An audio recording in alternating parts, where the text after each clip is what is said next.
Olá, alunos! Hoje nós vamos fazer a devolutiva da nossa prova, né? Vocês fizeram 8 questões de prova, todas elas objetivas, tá? Mas o total de questões que foram sorteadas eram 16. O que acontece? O sistema lança as questões para vocês e eu não sei qual é a questão quais questões apresentaram para vocês individualmente. Então, pode ser que vocês tenham feito dois alunos provas iguais com questões em ordens alteradas, né? Ou ter feito questões onde a prova do colega não tenha nenhuma questão sua, tá? Então eu vou fazendo aqui a nossa devolutiva, corrigindo questão por questão, alternativa por alternativa, conforme eu coloquei aqui em ordem alfabética, tá? Tem algumas questões que o enunciado é igual ou parecido, tá? Então vamos começar aqui a nossa devolutiva. Deixa eu ver, são 16 questões, vamos fazer das 16, tá? A primeira questão minha coloca assim: ao relatar o entendimento sobre direito cambial, o doutrinador Mauro Tomasetti assim dispõe. Modernamente, o direito empresarial encontra sua justificação não na tutela do comercial, mas na tutela do crédito e da circulação de bens ou serviços. Vale dizer, o fim último do direito empresarial é permitir o bom desenvolvimento das relações de crédito e das atividades econômicas. Nessa concepção, a disciplina dos títulos de crédito ganha importância, na medida em que eles são os principais instrumentos de circulação de riquezas do mundo moderno. Assim, os títulos de crédito talvez representem a principal contribuição do direito comercial para a economia moderna. Esses são os direitos de Mauro Tomasetti, e a questão é: sobre os títulos de crédito, distinga a alternativa correta. Vamos lá. A diz o seguinte: o título de crédito se confunde com a própria obrigação civil que a originou, na medida em que, se essa obrigação for formalizada através de um contrato e esse extinto, automaticamente o título de crédito também estará. Não. O título de crédito, gente, ele é autônomo, é um dos princípios da autonomia, então ele gera direitos autônomos. Além disso, ele também é independente, ele não depende de um outro documento, essa é a nossa regra. Então, de fato, o que ocorre? Se por acaso você fez uma obrigação extracambial, exemplo, compra e venda, e para a forma de pagamento você deu um cheque para alguém. No cheque, vocês sabem que eles são abstratos, né? Não vem a designação de sua causa, não vem escrito o valor ou a origem, a compra e venda, só vem escrito o valor. Se por acaso eu estiver com um contrato e eu for lá e rasgá-lo, se por acaso eu queimá-lo, ou se por acaso ele for extinto pelo pagamento de outra forma, por exemplo, em dinheiro, não vai retirar a autonomia que tem um cheque. Então, se a pessoa endossar o cheque para alguém, esse cheque ainda vai ser cobrado, mesmo porque ele não carrega essa causa de origem, né? Ele não é abstrato.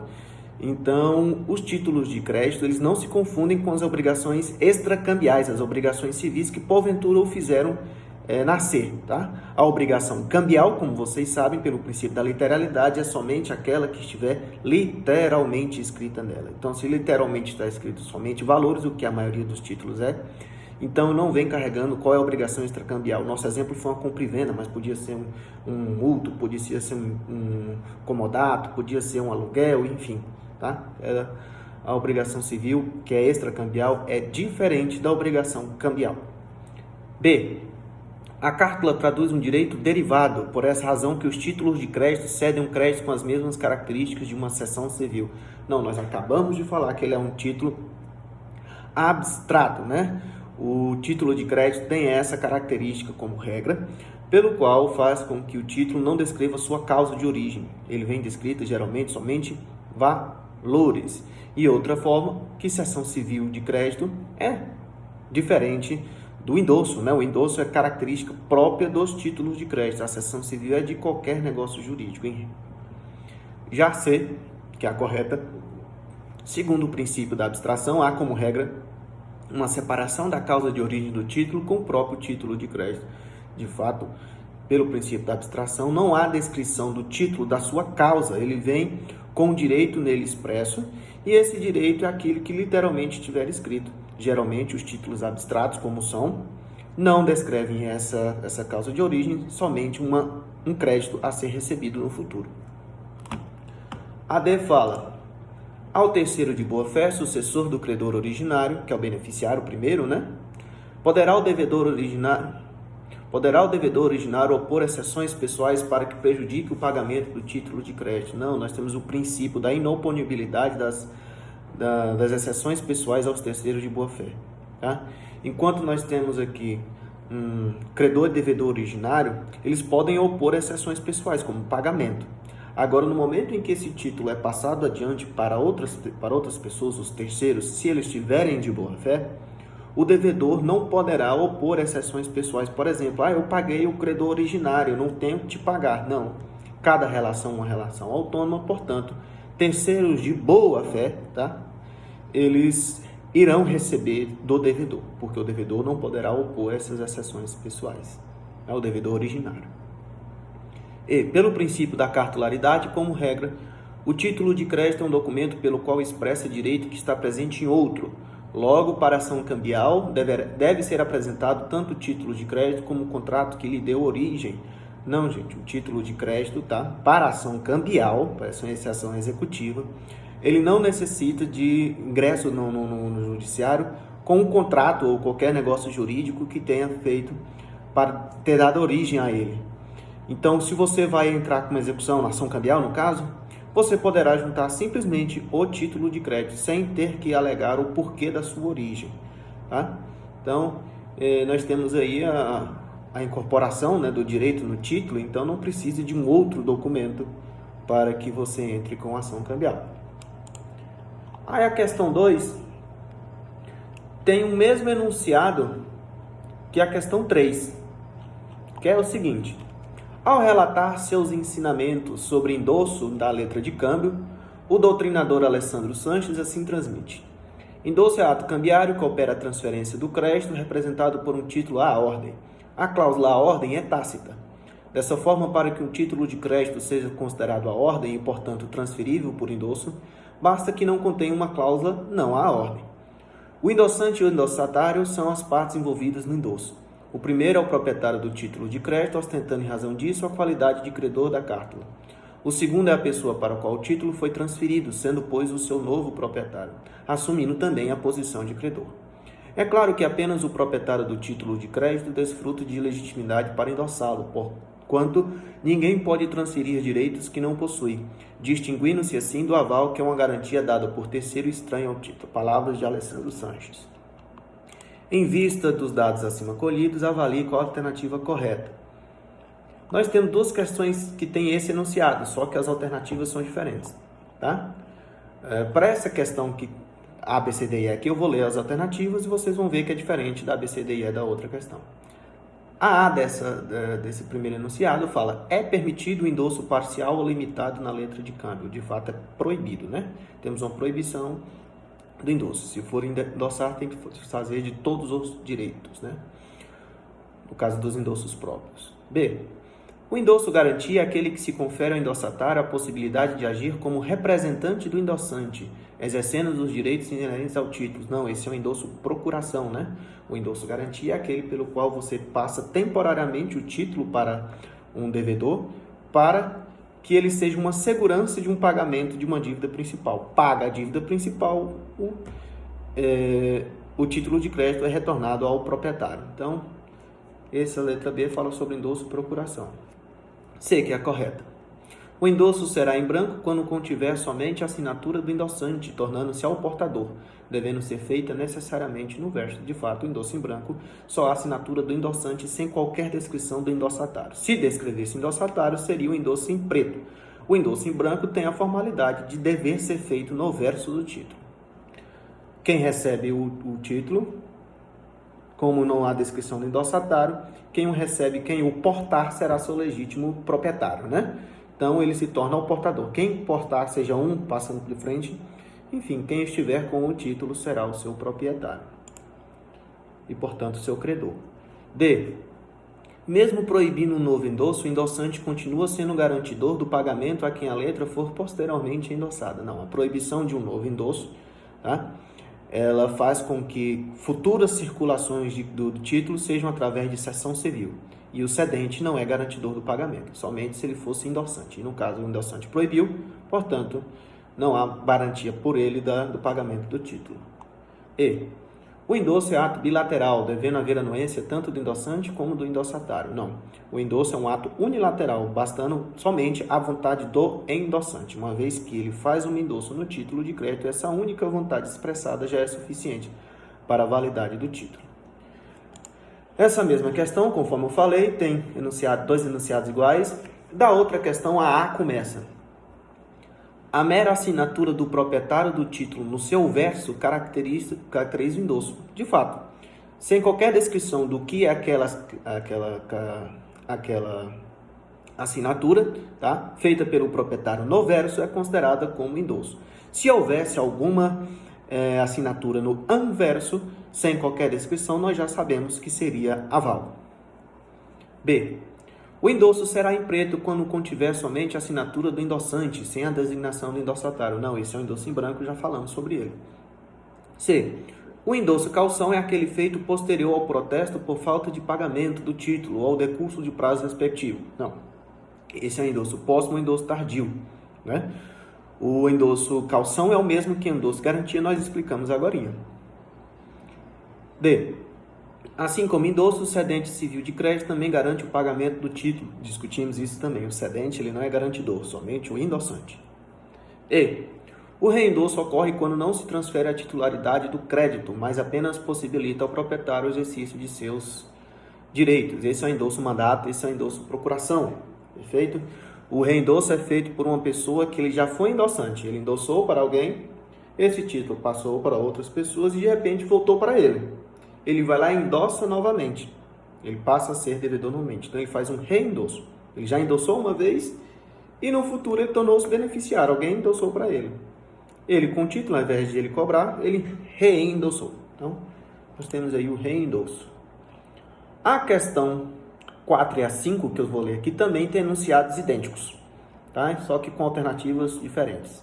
Questão 4. Ao tratar sobre letra de câmbio, Gladson Mamed assim dispõe. A letra de câmbio é regulada por um tratado internacional, a Lei Uniforme de Genebra, celebrada nos anos de 1930 e promulgada entre nós por meio do decreto número 57.663/66, 1966. Supletivamente, aplicam-se as normas do decreto 2044/908, que é a Lei Saraiva, se não conflitem com o vigente Código Civil ou com o tratado. Cuida-se de um instrumento de declaração unilateral de vontade, enunciado em tempo e lugar certos, nela afirmados, por meio do qual uma certa pessoa chamada sacador declara que uma certa pessoa chamada sacado pagará pura e simplesmente a certa pessoa chamada tomador uma quantia certa no local e numa data ou prazo especificados ou não. O título considera-se emitido quando o sacador nele apõe sua assinatura, completando assim um ato unilateral de sacar o título. Palavras de Gladson Mamed, né? Dado exposto, averigue a alternativa correta. Então vamos para essa primeira. A começa. É uma promessa de pagamento formada por duas situações jurídicas, a do promitente, sacador e do beneficiário. Não, o próprio texto falou que são três situações jurídicas, sacador, sacado e beneficiário, além de ser uma ordem de pagamento e não uma promessa. B. O sacador pode exonerar-se tanto do pagamento quanto da aceitação do título. Não. Ele pode chegar até se exonerar da aceitação do título, mas nunca do pagamento. Ele sempre será o devedor. C. Se houver mais de um sacado, a letra de câmbio deverá ser apresentada ao primeiro nomeado, e se esse não aceitar, segue-se a ordem. Então, de fato, se você descreveu várias pessoas que são sacadas, que podem ser aceitantes, você tem que apresentar na ordem dali descrita. Do primeiro sacado, ele não aceitou, passa para o próximo. Passa para o próximo e assim diante, seguindo a ordem. O que aceitar vai chamar-se aceitante. D. O aceite deve ser oral, motivado pela boa-fé entre as partes. Ainda que haja boa-fé, né? O aceite ele tem que ser escrito, o princípio da literalidade. Se não for escrito, não está contido o direito ali no título. Então, ele deve ser expressado, né? E. O aceite é revogável e irretratável, podendo aquele que aceitou voltar atrás de sua palavra. Não, o aceite é irretratável e irrevogável. Uma vez que o sacado torna-se aceitante, ele não volta atrás da sua palavra, tá? Então, ele assumiu uma dívida e passa a ser o devedor principal. Com esse mesmo enunciado nas palavras de Gladson Mamed, nós temos outra alternativa que começa com A dizendo. Nessa que nós falamos, a certa é a C, né? Agora, a começa. O sacador pode incluir cláusula que o exonere do pagamento da letra de câmbio, se acaso o sacado recusar ou faltar ao aceite, evitando, portanto, que pague o título nessa situação. De novo, o sacador é sempre garantidor do pagamento. B. O aceite é obrigatório na letra de câmbio, logo, ao ser apresentado pelo portador, o sacado deve aceitá-la, sob pena de pagar sobre o valor lei constante, multa, juros e atualização monetária. Não, o aceite ele é facultativo, por isso que existe falta ou recusa do aceite. Então, se o sacado recusar, o sacador continua sendo o devedor principal, tá? E não há qualquer penalização pela falta ou recusa de aceite, como que eu coloquei aqui, multa, juros e atualização monetária, não, tá? C. A cláusula de juros constante numa letra de câmbio deve ser considerada como não escrita, pois esse título só se permite vencimento à vista. Duas coisas. Primeiro, é permitido colocar cláusulas de juros desde que seja títulos com vencimento indeterminado, que nós temos o título à vista e o título a certo termo de vista, né? E não é... E outra parte errada desse enunciado aqui, essa alternativa fala, pô, esse título só se permite vencimento à vista. Não, existem vários vencimentos. O à vista, o a certo termo da vista, com data certa e o certo termo da data. Então, dois erros numa só alternativa. D. A letra de câmbio é uma promessa de pagamento, gerando duas situações jurídicas, a do sacador e do sacado. De novo, uma questão que está contrária até ao próprio enunciado, né? Sacador, sacado e beneficiário. Ordem de pagamento, três situações jurídicas. E. É aqui a correta. A letra de câmbio emitida ou aceita com omissões ou em branco pode ser completada pelo credor de boa-fé antes da cobrança ou do protesto. De fato, gente, a circulação da letra de câmbio é permitida se ela estiver em branco, ou seja, faltando requisitos. Contudo, no momento de se receber ou de se protestar, ela deve ser completada. Então, essa alternativa aí está correta, inclusive é o teor da súmula 387 do STF. Nós temos aqui agora duas alternativas, duas questões, 6 e 7, minhas aqui, são parecidas, tá? Não são idênticas, vocês vão ver. Questão 6 aqui. Marcos é beneficiário de uma letra de câmbio pelo qual há sacador, aceitante e vários endossantes. Apresentado o título para pagamento ao devedor principal, esse se recusou, obrigando Marcos a protestar o título, ou seja, foi apresentado ao aceitante, já que existe aceitante, e o aceitante não pagou. E Marcos foi lá e protestou o título. Marcos decidiu entrar com uma ação cambial contra aquele que lhe endossou, e esse adimpliu a obrigação. Então, um dos endossantes, o logo que endossou para ele, o imediatamente que endossou para ele, foi o que pagou a obrigação. Passados 3 meses do pagamento da letra, esse endossante, que tem um nome chamado Thomas, decide entrar com uma ação regressiva contra os demais coobrigados, que são todos os endossantes anteriores, sacador e aceitante e seus respectivos avalistas, né? Se existisse, mas aqui diz que não tem avalista. Então, mas são todos os endossantes anteriores, o sacador e o aceitante. No caso em concreto, Thomas poderá entrar com ação regressiva. Bom, nós temos a possibilidade de 3. Vamos ver pelo tempo? Colocou 3 meses do pagamento. O prazo prescricional para quando o endossante paga, né, ou quando ele é acionado para os demais, é de 6 meses. Então, ele entrou com 3 meses, ele entrou antes do prazo. Logo, ele pode entrar com ação cambial contra todos os coobrigados, seja o aceitante, seja o sacador, seja os endossantes anteriores, né, os endossantes antes dele. No caso, porque somente 3 meses foram passados e não excedeu 6 meses. E o título já estava protestado também. Tudo bem? Então, a alternativa correta seria a E, que fala contra todos os coobrigados, sejam eles o aceitante, sacador e ou os endossantes anteriores. A questão 7 é parecida, mas vamos ver. Marcos é beneficiário de uma letra de câmbio pelo qual há sacador, aceitante e vários endossantes. Apresentado o título para pagamento ao devedor principal, que é o aceitante, esse se recusou, obrigando Marcos a protestar o título, que o fez no tempo determinado pela lei. Então, dentro de um dia útil. Marcos decidiu entrar com ação cambial contra o sacador, e esse adimpliu a obrigação. Passados 3 meses do pagamento da letra, o sacador pretende entrar com uma ação regressiva para receber o que lhe é de direito.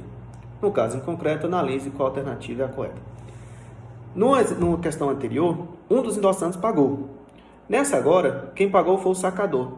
Veja que o sacador ele só tem um devedor anterior a ele, que é o aceitante. Todos os posteriores, na verdade, ele está devendo os que ele passou. Então, o sacador ele não pode entrar com uma ação cambial para quem ele deve. Ora, ele tem que entrar com ação cambial para pessoas que lhe devam. Então, veja que o sacador, para cima, ele tem um crédito. Quem está em cima dele somente é o aceitante. Então, ele pode exigir esse crédito do seu aceitante. Agora, para baixo, ele tem somente débitos, né? Então, a única possibilidade que tem para o sacador aqui é que ele entre com ação cambial para quem ele é credor. E se ele é credor de alguém, quem ele tem crédito? Contra o aceitante. Contra os demais, ele tem débito, né? Mesmo porque ele passou em diante. Então, aqui a alternativa correta seria a A, que fala: o sacador terá que entrar com uma ação cambial somente contra o aceitante, né?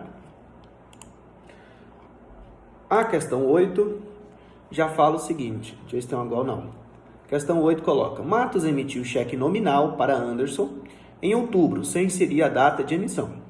No cheque consta local de emissão em Paraíso do Tocantins e local de pagamento em Gurupi. Local de pagamento diverso do local da emissão. Ficou acordado verbalmente, contudo, que o cheque deveria ser apresentado no sacado no mesmo mês da emissão, o mês que for colocado no futuro, né? Anderson, no dia 15 de outubro, preencheu a data de emissão, colocou como dia 15, né? E pediu ao sacado para visar o cheque. Cheque visado.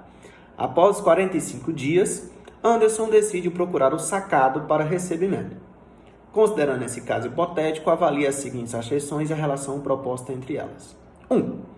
Pelo tempo decorrido, o sacado não tinha mais obrigação de bloquear da conta de Matos o valor descrito no título, podendo não pagar. Vamos lá, cheque visado é aquele que é o bloqueio do crédito, né, durante o prazo de apresentação.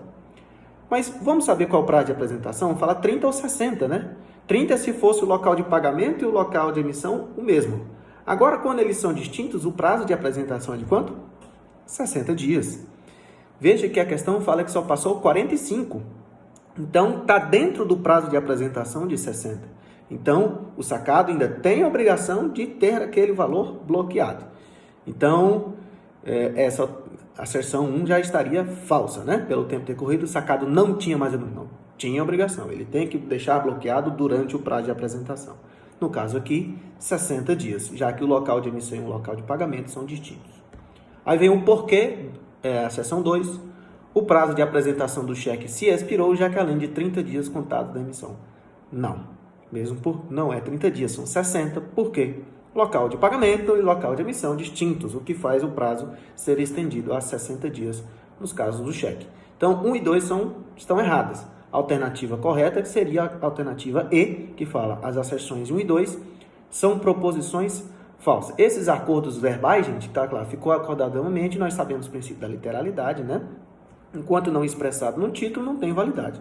Então, ainda que tenha sido entregue, né, para o Anderson em outubro, e o preenchimento só ocorrer no dia 15, o prazo a contagem do prazo de apresentação consta do que estiver ali no título, e no título consta o dia 15. Então, passa a contar 60 dias da apresentação a partir do dia 15, não de quando foi entregue ao Anderson, né? Questão 9, nós temos a Nájila. Vocês estão vendo? Não tem outro igual. Nájila emitiu letra de câmbio a Hugo para que recebesse o valor descrito da cártula de Tânia. Então, nós temos aí Nájila como sacadora, Hugo como beneficiário e Tânia como sacada, né? Apresentado o título, Tânia aceitou. Pronto, e agora virou aceitante. Apresentado o título, Tânia aceitou, mas falou que queria pagar somente quando houvesse o vencimento, que tinha data expressada na cártula para aproximadamente 2 meses daquele dia. Ótimo, porque a exigibilidade vem com vencimento. Enquanto não estiver vencida, o título não é exigível. Então, não é um dever do aceitante pagar antes do vencimento. Ele pode pagar? Pode. Mas aqui ela decidiu pagar no vencimento. Neste intervalo, Hugo, que estava na posse do título, né, o beneficiário, ele endossou o título para Érica. Érica, sua endossatária. Érica, por sua vez, endossou o título para Pedro. Agora, Pedro, endossatário de Érica, né? Para garantir o pagamento de Érica, Jefferson tornou-se o avalista de Érica, né? Então, o título está com Pedro E existem alguns endossantes, existe um sacador e existe um aceitante para ser recebido, né? Agora, quando chegou o seu vencimento, na data de vencimento, o Pedro quer receber. Venceu, está exigível, tem que receber mesmo. Diante da situação hipotética, avalie qual a alternativa correta. Vamos lá. A. Se Pedro apresentar o título a Érica e essa pagar, extingue-se a obrigação cambiária por completo, havendo desoneração de todos os demais co-obrigados. Não. Érica é uma mera endossante, né? Então, se ela pagar, ainda tem, ainda tem Hugo para receber e ainda tem Tânia para receber. Então, nós temos o sacador e o aceitante ainda para pagar, né? Então, não há desoneração de todos os co-obrigados, restando os anteriores, o devedor principal, que é o aceitante, e os demais indiretos, que no caso aqui é só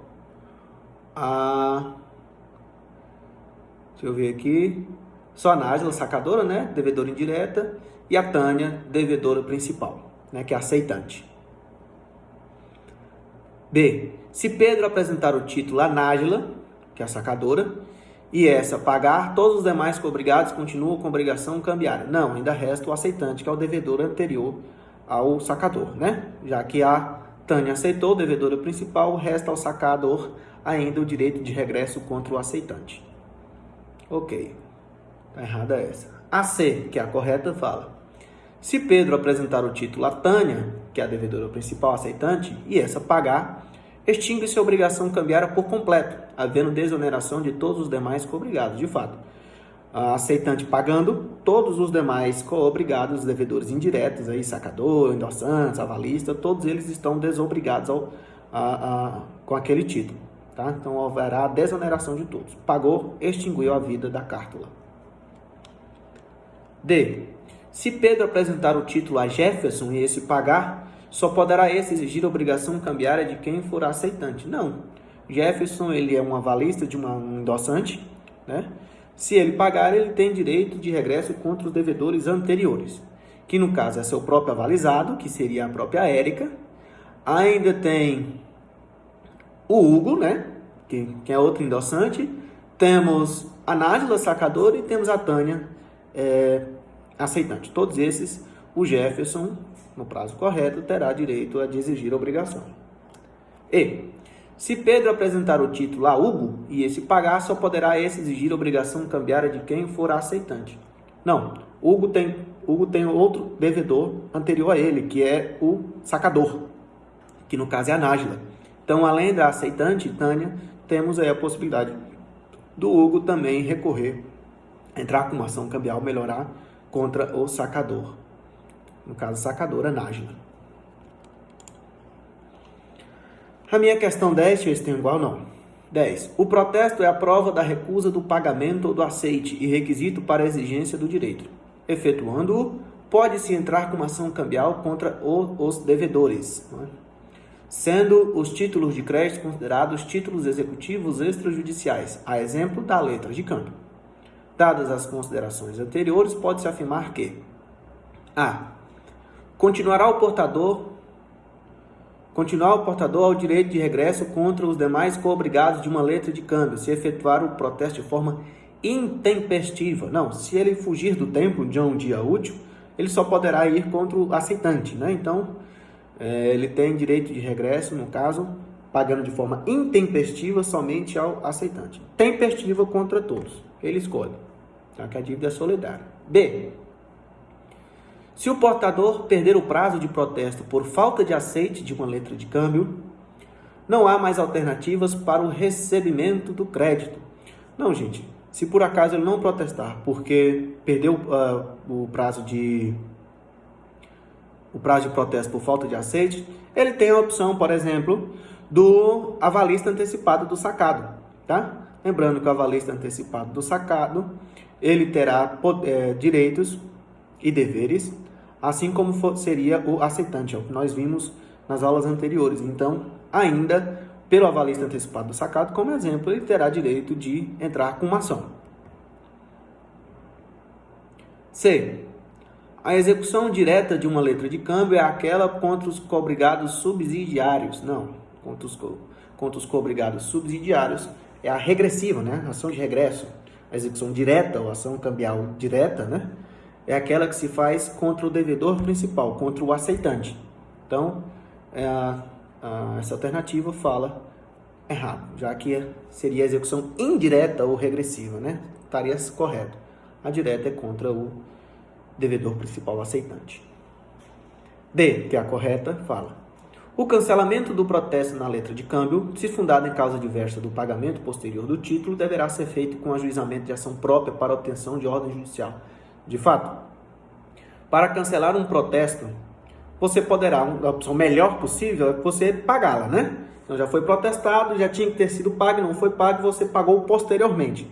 Pagando posteriormente, você não precisa entrar com qualquer ação, é só comunicar isso ao cartório que fez o protesto. Tá? Agora, se for fundado em causa diversa de pagamento posterior, tem que ser feito o ajuizamento da ação de cancelamento de protesto, tá? Para que um juiz defina e decida, né, sobre esse cancelamento de protesto, seja qual for aí, por vício de consentimento, por erro, dolo, coação, enfim. Isso você tem que provar.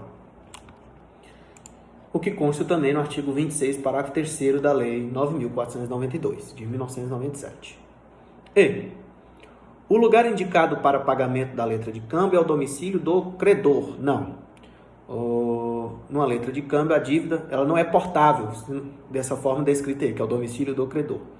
No caso, a letra de câmbio ela é uma dívida quesível, ou seja, o lugar de pagamento é o domicílio, é o local descrito no título, né? Se tiver algum descrito no título, e na falta dessa descrição, o que tiver próximo do nome do sacado ou seu domicílio. Então, é o credor que tem que procurar o devedor, não o devedor.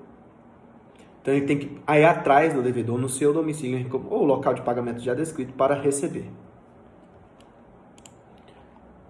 Questão 11. Vamos lá, vocês estão igual, não? Tem não igual, não. Os títulos de crédito apresentam requisitos primários e secundários, essenciais e não essenciais, para sua existência, denominados de formais. Esses requisitos não precisam estar presentes no momento da emissão da cambial, podendo até essa circular incompleta, que é o título em branco, né? Todavia, deverá estar completamente preenchida antes de sua cobrança ou protesto. Dentre os requisitos formais das letras de câmbio, alguns são considerados dispensáveis para sua exigibilidade. Exemplo a correta é a data de vencimento, né? A data de vencimento, se não constar, presume-se à vista, né? Então, ela pode não chegar a constar no título. Então, é um dos requisitos secundários, né? Já as demais aqui, a B, indicação precisa do direito que confere. Requisito essencial. Qual é o direito que confere? É um crédito de tantos R$1.000. Entrega de alguma coisa. Então, a indicação tem que haver esse direito descrito. A indicação do direito que confere tem que estar plenamente descrita. Geralmente, os títulos de crédito, eles somente descrevem direitos de crédito, né? Então, vem receber tanto. Então, tem que ter esse direito descrito. C. Assinatura de seu subscritor. Não, gente. Assinatura do seu subscritor é um requisito essencial, né? Precisa ter, aquele que emitiu o título tem que ter sua assinatura. Assinatura dele mesmo. D. Indicação de quem deve pagar. Sim, tem títulos que é a própria pessoa do sacador que paga. Então, tem que ter indicação de que é ele que vai pagar. Se for uma ordem de pagamento igual na letra de câmbio, deve-se descrever quem é a pessoa, no caso, o sacado. Então, a indicação de quem deve pagar é um requisito essencial. E denominação do título, essa cláusula cambial, né? A denominação do título deve constar em todos os títulos de crédito, tá? Principalmente para nós sabermos qual é o ordenamento jurídico, qual é a norma que nós vamos utilizar. Se tiver descrito cheque, vai ser a lei do cheque. Se tiver descrito a letra de câmbio, vai ser a lei uniforme de Genebra. Então, cada uma terá regramentos diferentes. Então, denominação do título também é requisito essencial. O único que é não essencial aqui é a data do vencimento. Se vocês estiverem com dúvida, é só olhar o Código Civil no artigo 889, parágrafo 1º. Vocês vão ver. Questão 12. Vocês têm igual? Não. Os títulos de crédito são disciplinados tanto no Código Civil como em leis esparsas. No Código Civil está contido no livro das obrigações. O direito cambial em si apresenta métodos classificatórios dos próprios títulos de crédito. Em vista das informações colhidas, distingue a alternativa correta. Vamos lá. A. São títulos de modelo vinculado àqueles emitidos caso a caso, ou seja, para cada negócio jurídico efetuado. Não.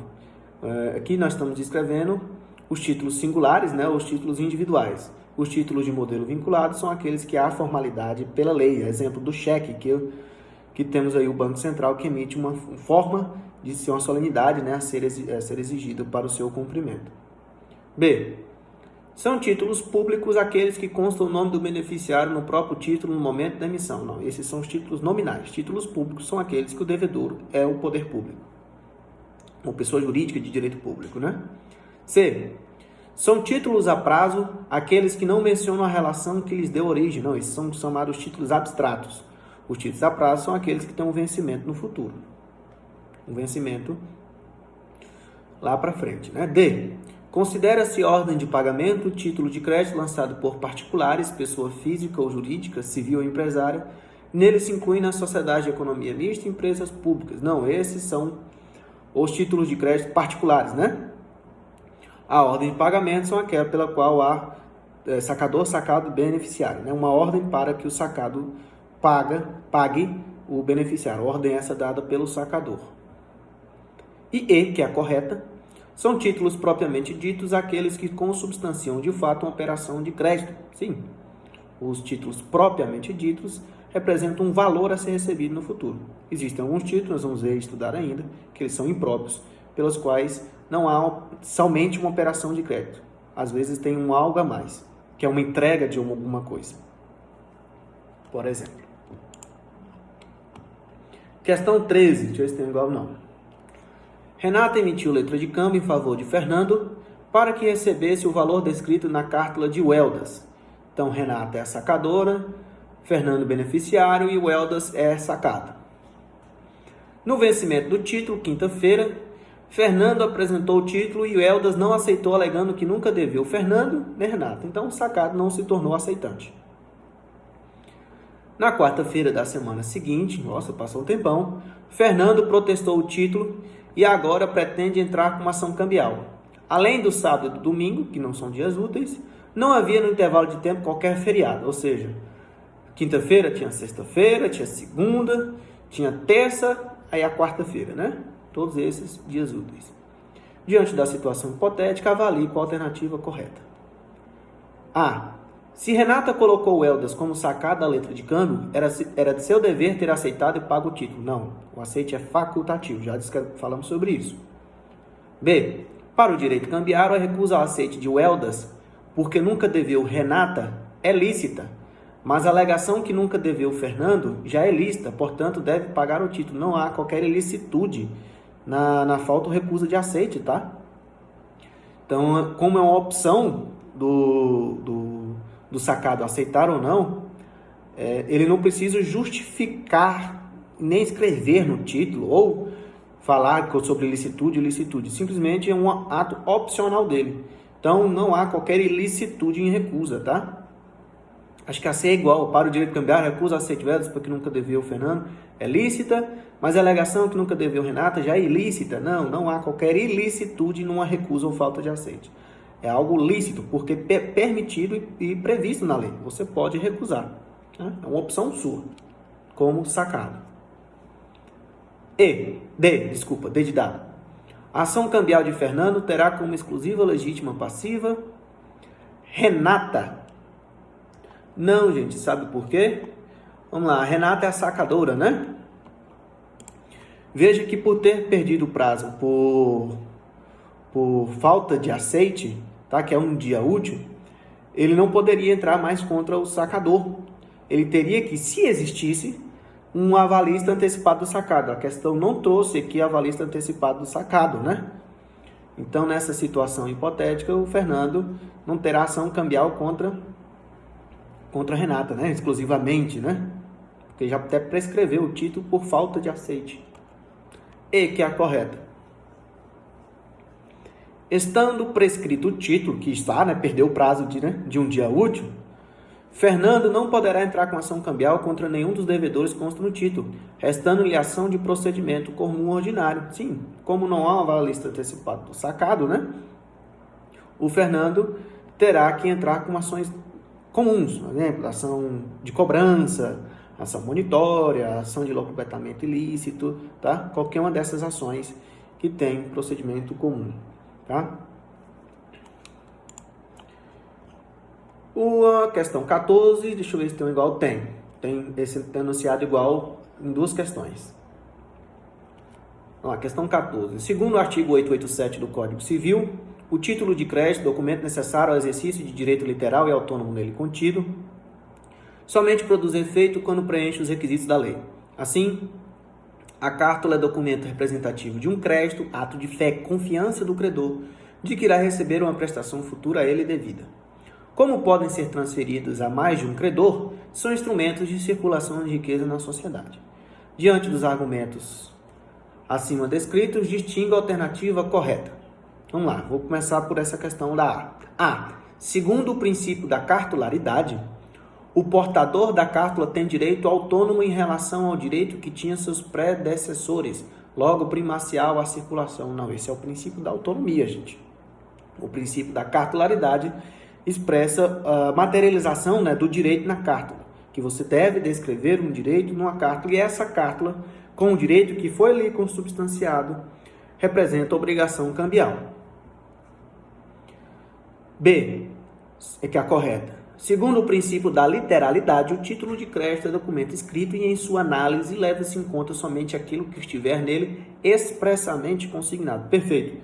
Tem que estar escrito no título. Quaisquer combinações orais, tá? Elas não vinculam o título como obrigação cambial. Para ter essa obrigação cambial, pelo princípio da literalidade, tem que estar literalmente, expressamente descrito no título.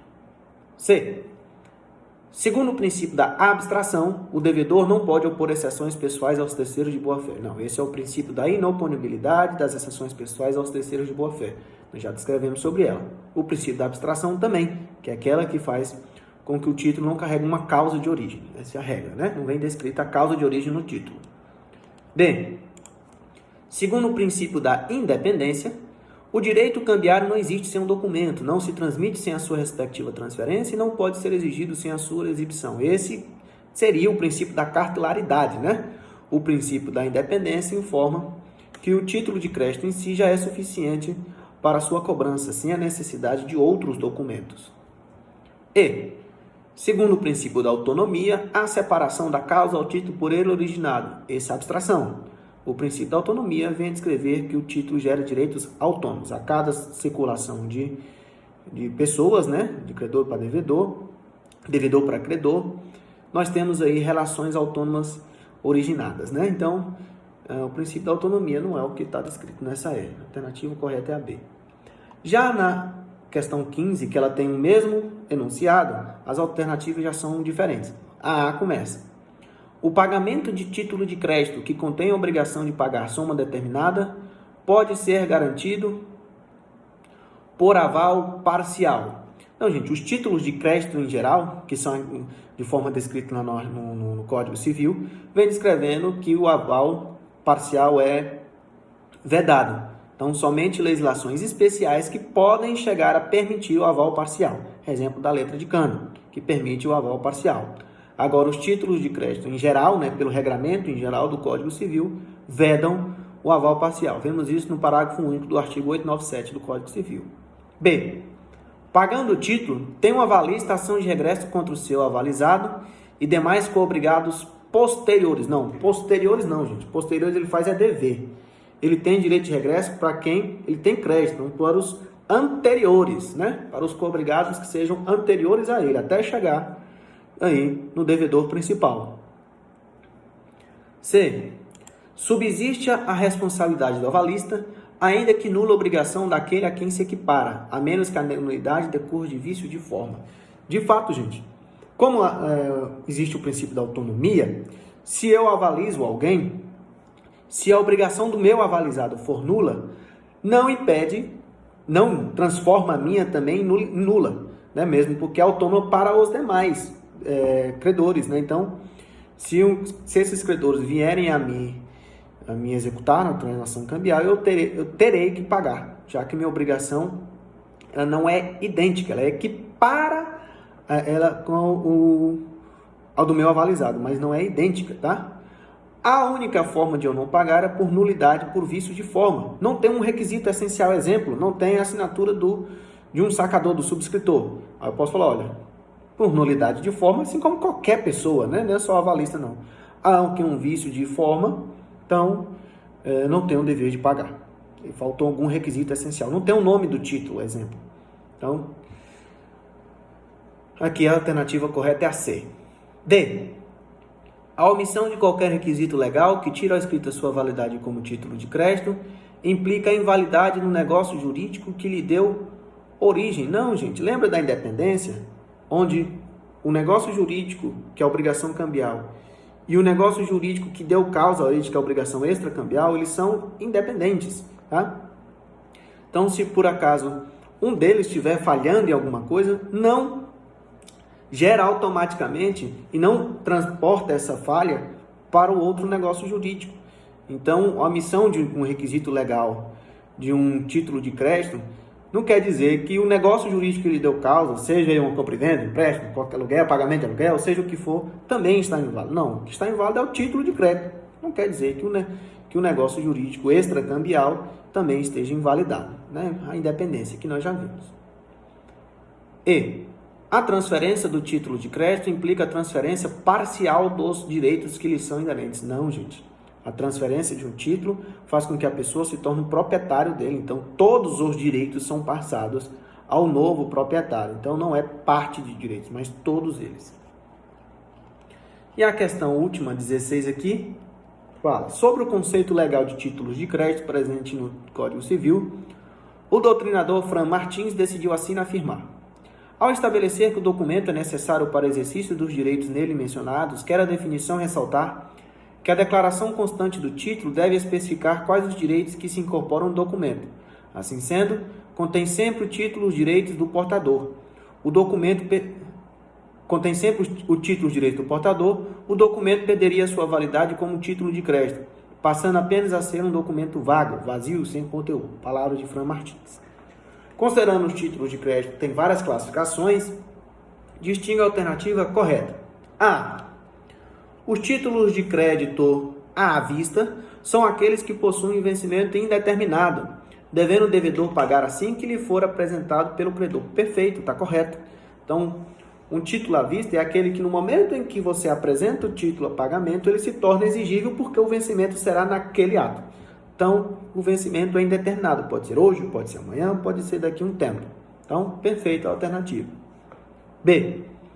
Os títulos de crédito próprios não representam operação de crédito, mas por preencher as formalidades dos títulos de crédito, circulam com as mesmas garantias que os caracterizam. Não, esses são os títulos impróprios, né? Impropriamente ditos.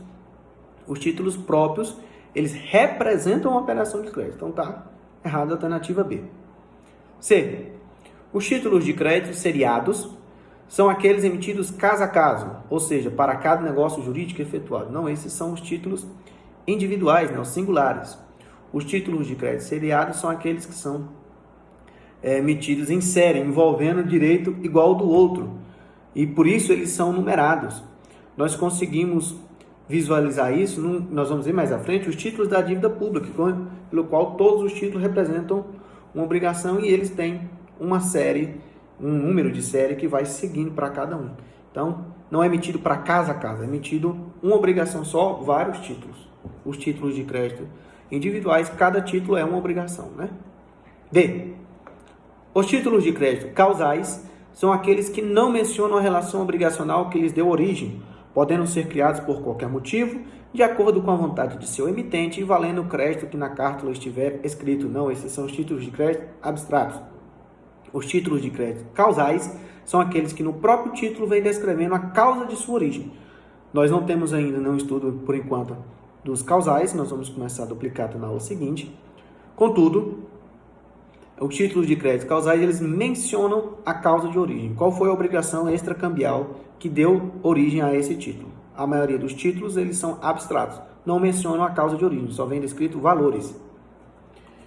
E a E aqui fala, nos títulos de crédito, que são ordens de pagamento, o saque cambial, né, que é a entrega do sacador para o beneficiário, gera apenas duas situações jurídicas, a do sacador e do beneficiário. Não, gente, isso seria uma promessa de pagamento, né? Na ordem de pagamento, há geração de três situações jurídicas, sacador, sacado e beneficiário. Então, está errado porque define ordem de pagamento e que deveria ser promessa. Então, espero que vocês tenham entendido a prova. Vi que a média de vocês foi excelente, tá? Parabéns para a prova, para as pessoas que tiveram nota boa na prova, para os que não tiveram a nota muito boa, foca um pouco mais no estudo, coloca um pouquinho mais de tempo no período de Direito Empresarial 3, tá? E para cômputo da aula de hoje, tá? Do dia 20/4, nós temos uma atividade discursiva pela qual não há questão, nós já estamos corrigindo muitas questões. Vocês vão comentar lá na atividade discursiva quais foram as questões que você teve mais dificuldade. E aí, nós vamos... E quais tiveram maior facilidade para nós compreendermos o que ficou em falha individual de cada aluno. Tá bom? Então, bons estudos!